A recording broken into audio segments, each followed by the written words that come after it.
사랑합니다. 축복합니다. 할렐루야. 오늘 또 우리에게 말씀이 들려지게 해주셔서 우리로 그리스도와 함께 죽었은즉 그리스도와 함께 사는 삶이 시작이 되고 지속이 되게 하시기를 기원드립니다. 우리 모두는 변화에 대한 갈망이 있습니다. 우리 주변에서 일어나는 숱한 일들을 보면서 정치, 경제, 사회, 여러 분야들, 아니 모든 분야들에서 변화가 일어나야 한다고 생각합니다. 지금보다 더 나은 어떤 모습을 변화되기를 또 기대하기 때문에 변화를 갈망하고 노력하지요. 누군가가 변화를 원하지 않는다면 그것은 변화를 원하지 않아서라기보다는 변화를 포기했기 때문일 것입니다. 수없이 변화를 시도했지만 번번이 실패했기 때문에 변화를 체념한 것입니다. 그럼에도 불구하고 우리는 변화를 갈망합니다. 우리 안에 있는 변화에 대한 갈망은 없어지지 않습니다. 지금보다 좀 더 나은 성도가 되어야 할 텐데, 지금보다 좀 더 나은 부모가 되어야 할 텐데, 어떻게 하면 좀 더 나은 성도가 되고, 어떻게 하면 좀 더 나은 부모가 되고, 또 배우자가 되고, 그럴 수 있을까요? 이렇게 우리는 늘 변화를 갈망하고, 고민도 하고, 변화에 대한 기대를 놓치지 않습니다. 그러면 성경은 이것에 대해서 뭐라고 말씀하십니까? 우리가 변화될 수 있다고 하십니까? 좀 더 나은 사람이 될 수 있다고 하십니까? 사실 어떻게 하면 변화될 수 있는가에 대한 견해는 상당히 많습니다. 그러나 그 모든 견해들을 요약하면 크게 두 가지로 볼 수 있습니다. 한 가지는 사람은 밖에서부터 안으로 변화될 수 있다 하는 것이고, 두 번째는 안에서부터 밖으로 변화될 수 있다 하는 것입니다.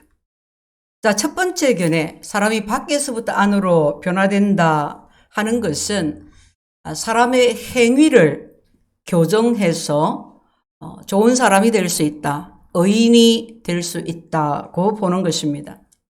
자, 예를 들어서 국화꽃이 상당히 이쁜데, 우리가 나무가 있는데 나무에 문제가 있어요. 잎이 축축 처지고 마르고 떨어지고 물도 주고 햇볕도 쬐고 통풍도 되고 했는데 나무가 비실비실 죽어갑니다. 어떻게 하면 그 나무를 살릴 수 있을까요? 첫 번째 견해는 나무가지의 그 마르고 시든 부분들을 다 잘라내고 모양이 나빠진 것 이런 것들을 다 잘라내고 교정을 해서 그 나무를 살릴 수 있다고 하는 것입니다. 그것처럼 나무를 교정하는 것처럼 인간의 잘못된 행위를 하나씩 하나씩 고쳐 나가면 그런 행위의 교정을 통해서 고침을 통해서 변화될 수 있다고 하는 것입니다. 이 견해는 세상에 팽배해 있는 세상의 철학입니다.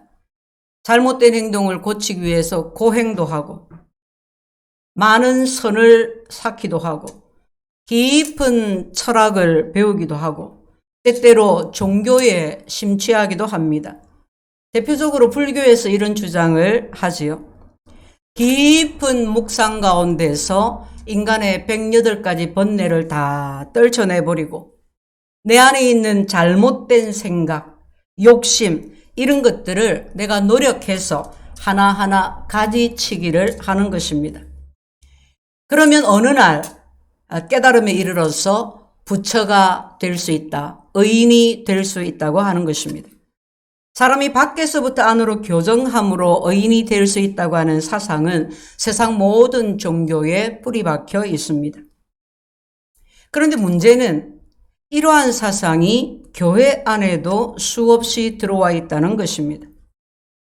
그냥 겉으로는 예수가 그리스도이심을 믿고 성경이 하나님 말씀이신 것을 믿고 하나님을 잘 믿고 따르는 것 같은데 실상은 그렇지가 않은 것입니다.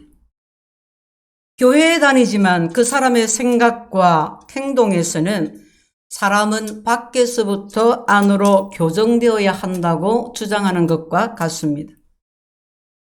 사도 바울의 말을 빌리자면 이 사람들은 율법주의자들입니다. 우리가 율법을 곧 하나님이 우리에게 주신 그 계명들을 하나하나 다 지켜서 의인이 될 수 있다고 하는 것입니다. 겉으로 볼 때 이런 사람들은 굉장히 열심입니다. 신앙생활에 헌신이 되어 있습니다. 행위가 착합니다. 그러나 남에게는 굉장히 엄격합니다. 율법의 잣대로 사람을 보기 때문입니다. 남을 판단하고 정죄하고 용납을 잘 하지 못합니다. 두 번째 견해는 사람은 안에서부터 밖으로 변화된다고 보는 이 견해는, 자, 우리가 같이 나무의 예를 한번 생각을 해볼 때 아무리 나무를 가지치기를 잘하고 솎아내고 그렇게 해도 근본적인 문제를 해결할 수는 없다는 것입니다. 문제는 가지에 있는 것이 아니라 뿌리에 있다는 것입니다. 근원적인 것이 바로 문제인데 그 근원적인 것을 해결하지 않은 채로 아무리 행위를 고친다고 한들 의인이 될 수가 없기 때문입니다. 가지치기를 아무리 해도 소용이 없다. 뿌리를 고쳐야 한다. 이것이 바로 성경이 주장하는 것입니다. 우리는 결코 행위를 고쳐서 의인이 될 수 없습니다. 처음에는 우리의 어떤 행위를 통해서, 노력을 통해서 어느 정도 좋아진 것처럼, 살아난 것처럼 보입니다. 나무가 파릇파릇해 보입니다. 그러나 근본적으로 뿌리에 문제가 있기 때문에 언젠가 그 나무는 썩어서 죽고 맙니다. 문제가 무엇입니까? 뿌리에 문제가 있습니다. 우리가 어떻게 변화가 될 수 있습니까?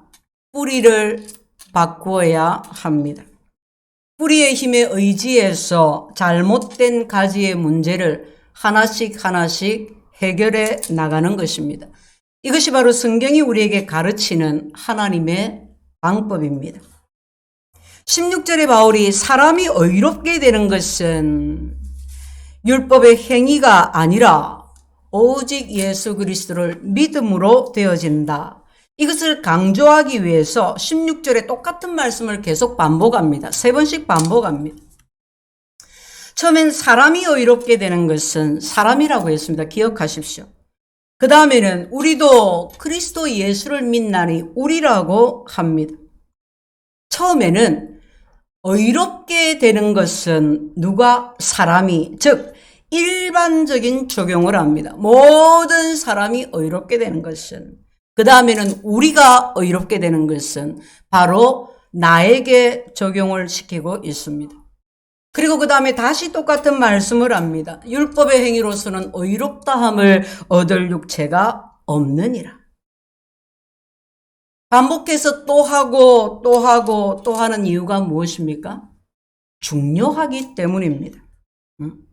너무 중요한 사실이기 때문에 반복하고 또 반복해서 강조해서 말하는 것입니다. 많은 사람들이 밖에서부터 안으로의 변화에만 치중을 합니다. 그러나 하나님이 말씀하십니다. 너희의 문제는 가지에 있지 않다. 너희의 문제는 뿌리에 있다. 가지를 치료하는 것만으로는 뿌리를 깨끗하게 할 수가 없다. 율법의 행위로서는 너희를 조금 더 의롭게 할 수가 없다. 너희의 힘으로 뿌리를 어떻게 할 수 없다. 그러니 너희는 내 말을, 내 방법을 잘 듣고 따라야 한다. 성도 여러분, 우리가 어떻게 변화될 수 있을까요? 어떻게 좀 더 나은 성도가 될 수 있을까요? 어떻게 좀 더 나은 가정을 이루어 갈 수 있을까요? 어떻게 하면 우리는 이 사회를 하나님이 원하시는 좀 더 나은 사회로 변화시킬 수가 있을까요?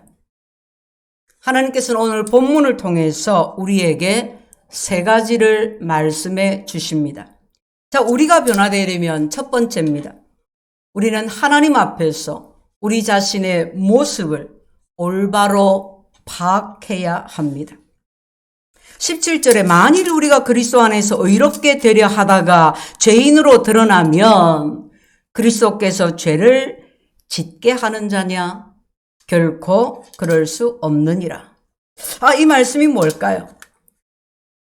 이 말씀에 대한 신학자들의 학설도 분분하고 의견도 매우 다양합니다. 그래서 어떤 그런 다양한 신학적인 견해들을 다루기보다는 사도 바울이 이 말을 할 때에 어떤 의도였을까? 어떤 마음으로 갈라디아 교회를 향해서 이 말을 했을까 하는 것을 살펴보는 것이 이 말씀을 좀 더 잘 이해할 수가 있을 것 같습니다. 자, 많은 사람들이 교회에 다닙니다.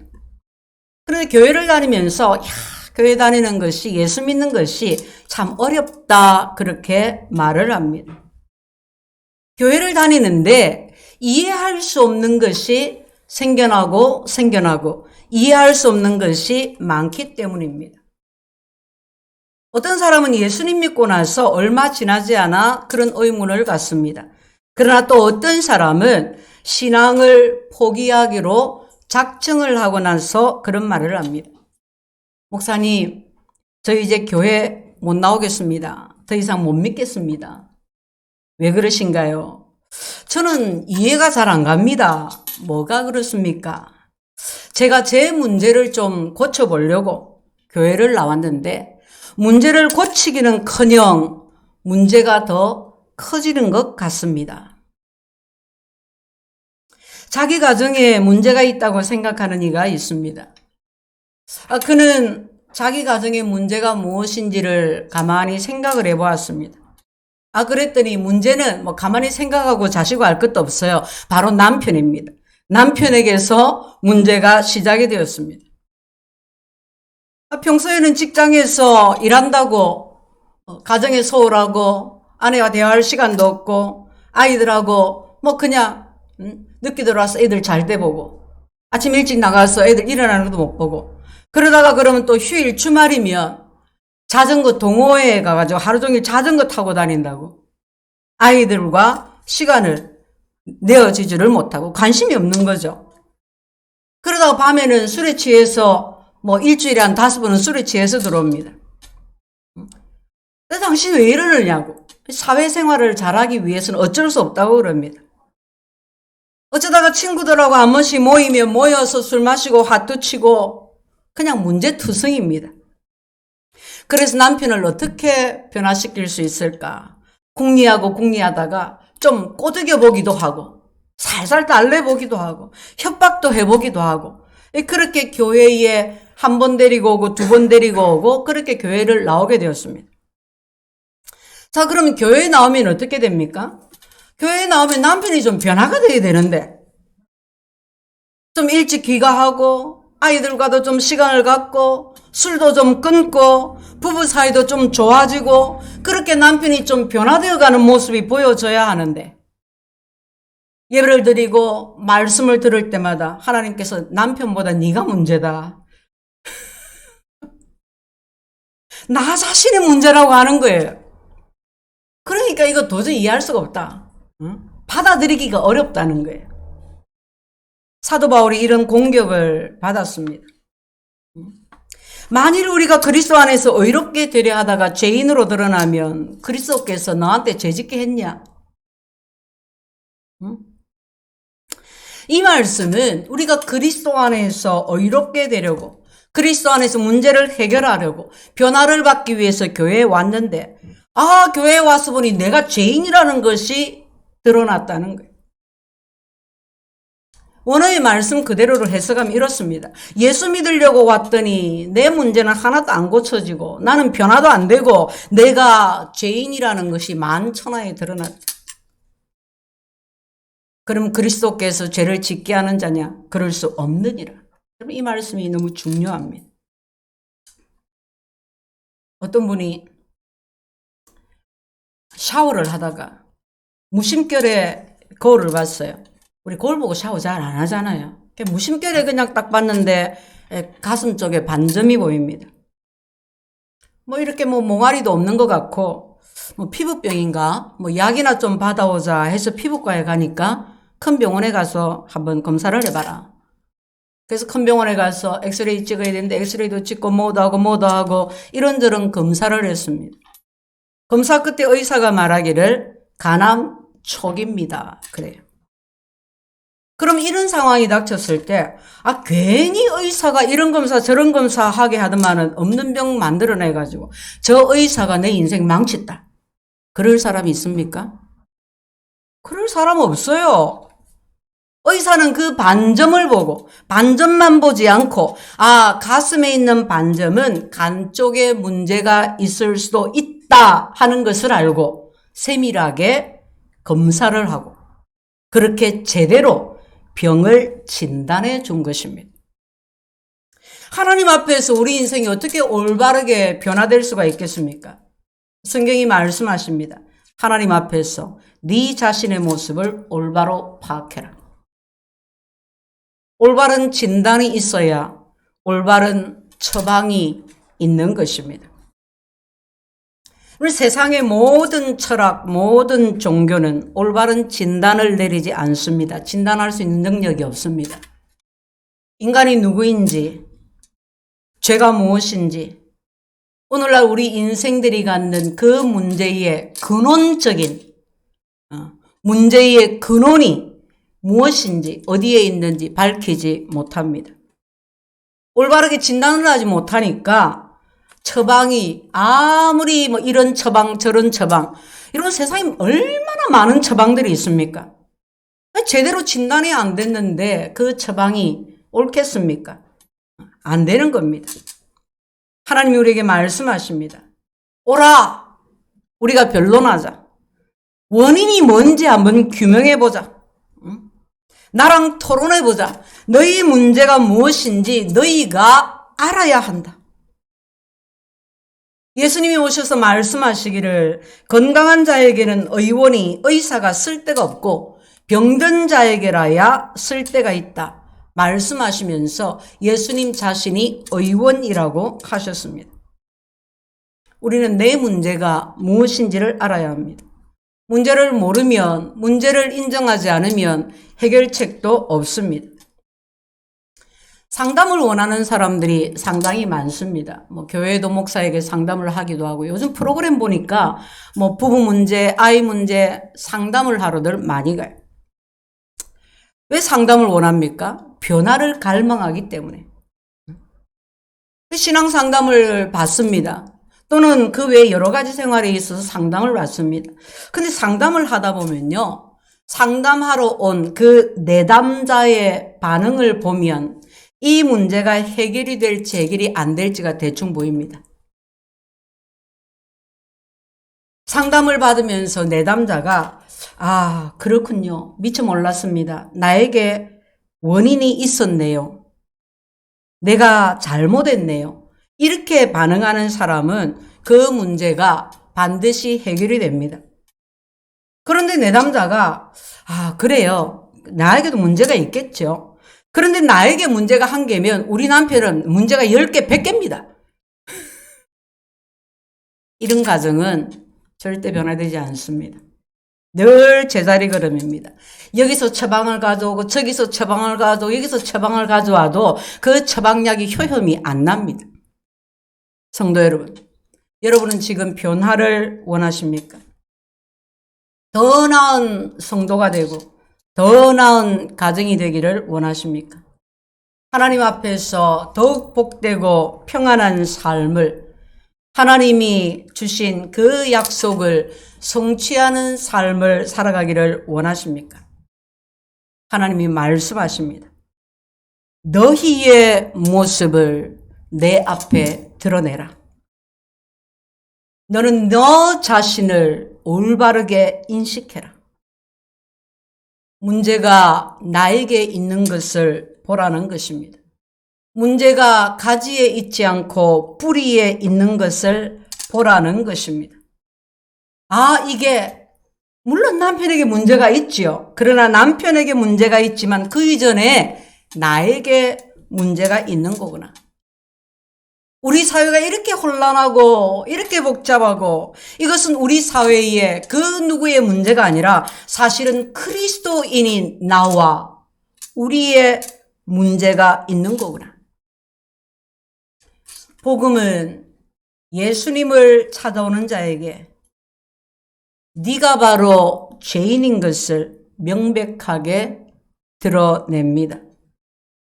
예수님이 우리 죄를 지적하실 때, 예수님이 우리 가정의 문제를 끄집어내실 때 우리는 마음을 열고 겸손하게 이렇게 고백해야 합니다. 주님, 이 모든 것이 저희의 문제입니다. 주님, 저를 고쳐 주십시오. 주님, 저부터 변화의 삶을 살아가게 해 주십시오. 우리가 변화되려면 두 번째입니다. 그리스도께서 나를 위해 하신 일을 받아들여야 합니다. 우리가 변화되려면 먼저 내 모습을 올바르게 파악하고 그리고 다음은 그리스도께서 나를 위해 해 주신 일을 받아들여야 하는 것입니다. 하나님이 우리에게 율법을 주셨습니다. 율법을 주신 것은 우리가 얼마나 죄인인 것을 깨닫게 하시기 위함이었습니다. 기준을 주신 겁니다.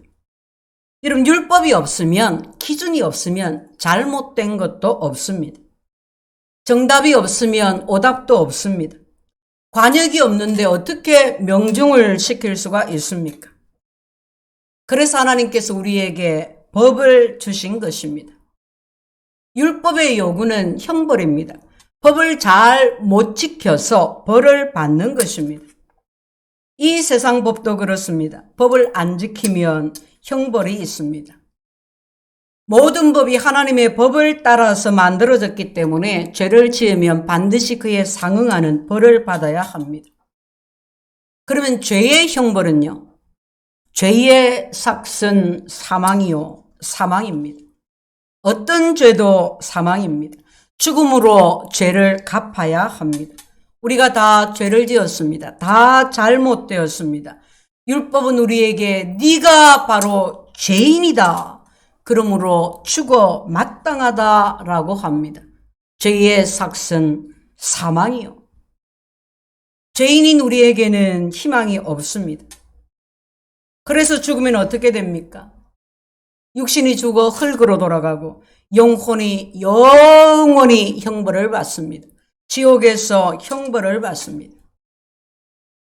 그런 우리를 위해 하나님께서 구원의 방법을 생각하셨습니다.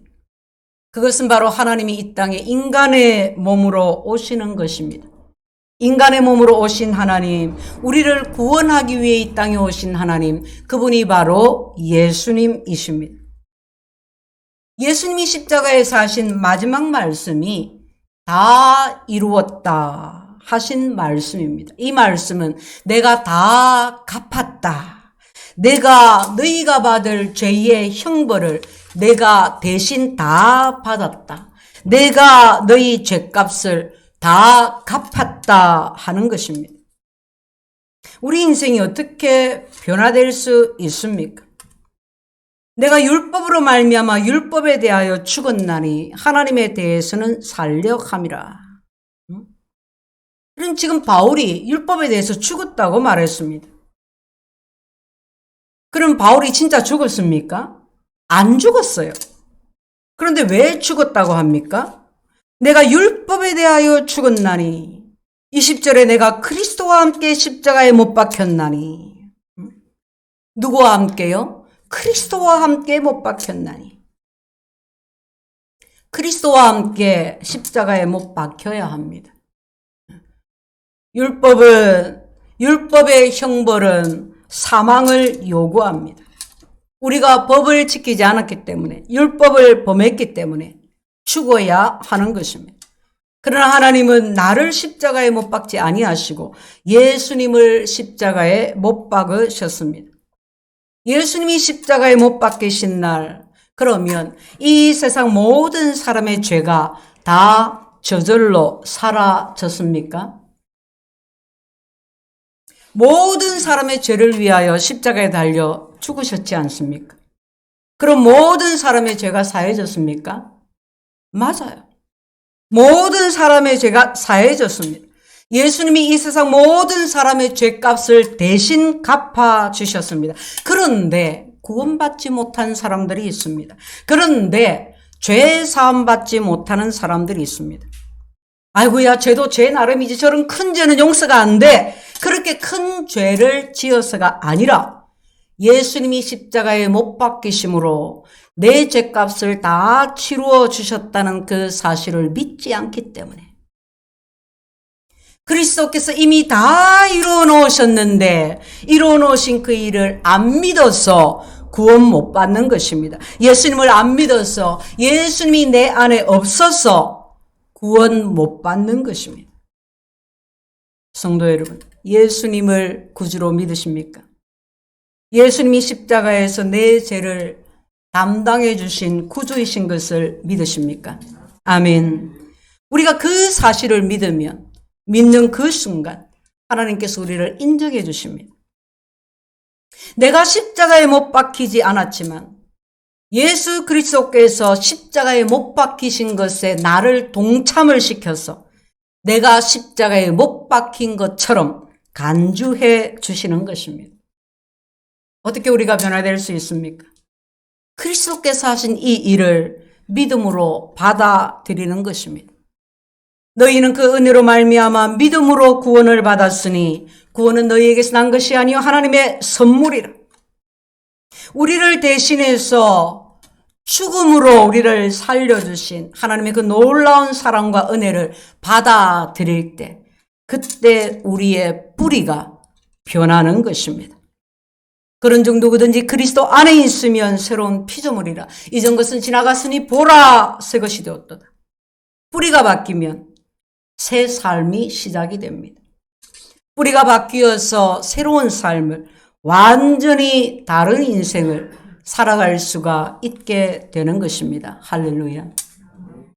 우리가 변화되려면 하나님 앞에서 내가 죄인인 것을 올바로 인식하고, 우리가 변화되려면 예수님이 나를 위해 하신 일을 기꺼이 받아들이고, 그리고 세 번째는 그리스도와 함께 살아가야 합니다.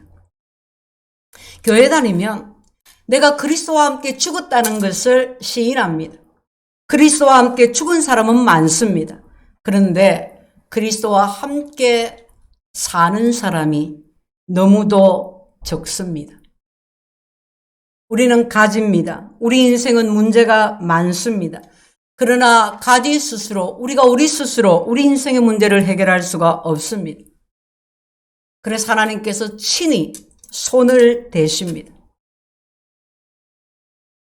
썩은 뿌리에서 가지를 잘라내어서 건강한 뿌리에, 건강한 나무에 우리를 접붙여 주시는 것입니다. 식물을 키우다 보면, 제가 그리 잘 키우는 것은 아니지만 신기한 것들이, 또 배우는 것들이 참 많습니다. 화분에서 비실비실 죽어가는 나무에 좀 건강한 가지 하나를 탁 잘라내어서 옆에 있는 건강한 나무에 가지에 조금 이렇게 베어서 거기다가 딱 붙여서 동여맵니다. 접붙인다고 그러죠. 그러면 나중에 그 접붙인 가지에서 새로 움이 돋고 싹이 나고 꽃이 핍니다.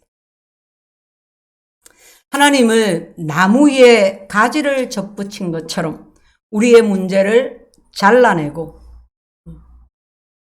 뿌리 대신 예수님께 우리를 접붙여 주십니다. 우리의 뿌리가 바뀌는 것입니다. 뿌리 대신 예수님께 접붙여져서 예수님으로 말미암아 모든 것을 공급받습니다. 예수님과 함께 사는 것입니다. 접붙여진 가지가 하는 일은 그래서 살아있고, 그래서 열매 맺는 것입니다. 열매 맺는 비결은 다른 데 있지 않습니다. 아무것도 하지 않습니다. 그저 그 나무에 뿌리 대신 예수님께 딱 붙어 있기만 하면 되는 것입니다. 십계명 때문에 두려워하지 않아도 됩니다. 지난날 잘못한 것 때문에 두고 얽매여 있지 않아도 됩니다. 믿는 자에게는 더 이상 정죄함이 없기 때문입니다. 과거의 죄, 현재의 죄, 앞으로 지을 죄에 대하여 염려하지 않아도 됩니다. 믿는 자에게는 결코 정죄함이 없습니다. 진리는, 복음은 우리를 정죄하지 않습니다. 그러나 우리가 반드시 해야 할 것이 있습니다. 뿌리 대신 예수님께 꼭 붙어 있는 것입니다. 그 뿌리를 통해서 물을 마시고 양분을 얻고 열매를 풍성히 맺는 것입니다. 오늘날 예수가 그리스도이심을 믿음으로 주님께 접붙임을 받은 그리스도인들이 많습니다. 그런데 제대로 붙어서 살아가는 그리스도인들이 적습니다. 구원받았는데 구원받았다고 확신 있게 말은 하는데 제 마음대로 살아갑니다. 뿌리와 상관없이 살아갑니다. 여러분은 어떠신가요? 내가 그리스도와 함께 십자가에 못 박혔나니 그런즉 이제는 내가 산 것이 아니요 오직 내 안에 그리스도께서 사신 것이라. 바울처럼 우리가 이렇게 살고 있습니까? 내가 달려야 할 십자가에 예수님이 대신 달려 죽으셨습니다. 우리가 예수님께 접붙임을 받았습니다. 우리는 그에 합당하게 살아가고 있습니까? 우리의 마음을, 입술을, 시간을, 물질을, 재능을 하나님이 다스리시게 하고 있습니까? 싱가포르를 여행한 분들이 그런 말을 합니다. 너무 깨끗하더라. 너무 좋더라. 여행하고 오신 분들을 통해서 많이 듣죠. 근데 가만히 보니까 싱가포르는 이런 살기 좋은 깨끗한 나라, 이런 살기 좋은 환경을 위해서 법이 굉장히 강화되어 있습니다. 벌금을 굉장히 때립니다. 그래서 싱가포르 국민들은 이런 범죄를 잘 안 저지르고 외국인이야 여행객들이 못 모르고 길 가다가 휴지 하나 딱 떨어뜨렸다 몇십만 원 벌금 나오고 막 이러면 껌을 씹다가 뱉었다 당장 벌금 침을 뱉었다 벌금 나오고 벌금이 굉장히 세요. 그래서 벌금이 세기 때문에 그 법을 잘 지킵니다. 자, 벌금을 안 내려고 법을 잘 지키는 사람, 그리고 벌금과 상관이 없이 법을 잘 지키는 사람이 있습니다. 누가 선진 시민입니까? 벌금 때문이 아니라 더불어 잘 살아갈 수 있는 좋은 나라, 좋은 환경을 위해서, 이웃을 위해서, 그리고 그것 결국은 나를 위해서 벌금 때문이 아니라 그 법을 잘 지켜나갑니다. 우리가 하나님의 말씀을 따라 살아가는 것은 법 때문에 내가 벌 받을까봐, 저주 받을까봐, 하나님이 어느 날 다리 몽땅이 그냥 부사할까봐 억지로 지키는 것이 아니라 내가 아무 공로 없이 은혜로 구원받았으니 덤으로 사는 인생입니다. 감사함으로 즐거이 하나님의 법을 지키는 것입니다. 여러분, 그것이 하나님 백성 아닌가요? 그것이 그리스도를 따르는 그리스도의 제자 아닌가요? 바울 사도가 고백합니다. 이제는 내가 사는 것이 아니라 오직 내 안에 그리스도께서 사시는 것입니다. 바울의 고백이 우리의 고백이 될 수 있기를 축복합니다. 우리의 옛 뿌리는 사라졌습니다. 이제 내가 사는 것은 그리스도께서 나를 통해 사시는 것이다. 내가 말하는 것이 아니라 그리스도께서 말하는 것이다. 내가 돈을 쓰는 것이 아니라 그리스도께서 쓰시는 것이다. 내가 생각하는 것이 아니라 그리스도께서 생각하는 것이야. 나는 이제 그리스도와 함께 사는 자다. 사도 바울의 이 고백이 우리 모두의 고백이 될 수 있기를 예수 이름으로 축원드립니다. 아멘. 주님